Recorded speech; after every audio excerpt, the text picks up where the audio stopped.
നമസ്കാരം. സുപ്രീം കോടതി ഹൈക്കോടതിയുമായി ബന്ധപ്പെട്ട വാർത്തകൾക്ക് വേണ്ടി ഈ ചാനൽ സബ്സ്ക്രൈബ് ചെയ്യാനും തൊട്ടടുത്ത ബെല്ലൈക്കൻ എനേബിൾ ചെയ്യാനും മറക്കാതിരിക്കുക.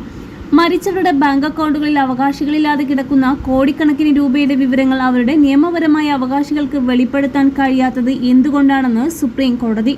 ഇക്കാര്യത്തിൽ വ്യക്തമായ മറുപടി നൽകാൻ കേന്ദ്ര സർക്കാരിനോടും റിസർവ് ബാങ്കിനോടും കോടതി ആവശ്യപ്പെട്ടു. നിഷ്ക്രിയമായ അക്കൗണ്ടുകളിലെ വിവരങ്ങൾ പൊതുജനങ്ങൾക്ക് ലഭ്യമാക്കുന്ന രീതിയിൽ ഒരു കേന്ദ്രീകൃത സംവിധാനം വേണമെന്ന ഹർജി പരിഗണിക്കുകയായിരുന്നു കോടതി.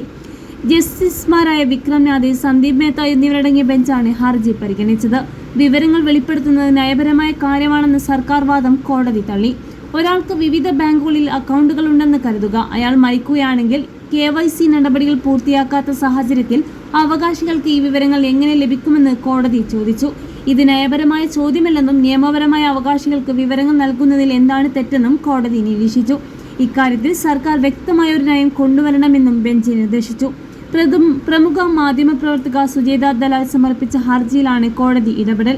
മരിച്ചുപോയവരുടെ അക്കൗണ്ടുകൾ എളുപ്പത്തിൽ കണ്ടെത്താൻ കഴിയുന്ന തരത്തിൽ തിരിയാൻ സാധിക്കുന്ന ഒരു കേന്ദ്രീകൃത ഡാറ്റാബേസ് വേണമെന്ന് റിസർവ് ബാങ്ക് നേരത്തെ ശുപാർശ ചെയ്തിട്ടുണ്ടെന്നും ഹർജിക്കാർക്ക് വേണ്ടി ഹാജരായ പ്രശാന്ത് ഭൂഷൺ ചൂണ്ടിക്കാട്ടി. നിലവിൽ ഇത്തരം വിവരങ്ങൾ ലഭിക്കാൻ അവകാശികൾ വലിയ ബുദ്ധിമുട്ടാണ് നേരിടുന്നത്.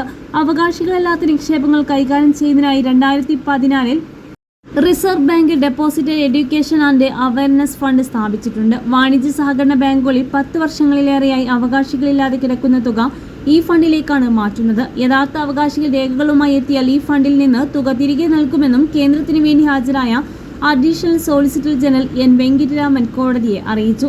ഈ വിഷയത്തിൽ പുതിയ സത്യവാങ്മൂലം സമർപ്പിക്കാൻ കേന്ദ്രത്തോടും RBIയോടും ആവശ്യപ്പെട്ട കോടതി കേസ് മെയ് 5 മാറ്റി.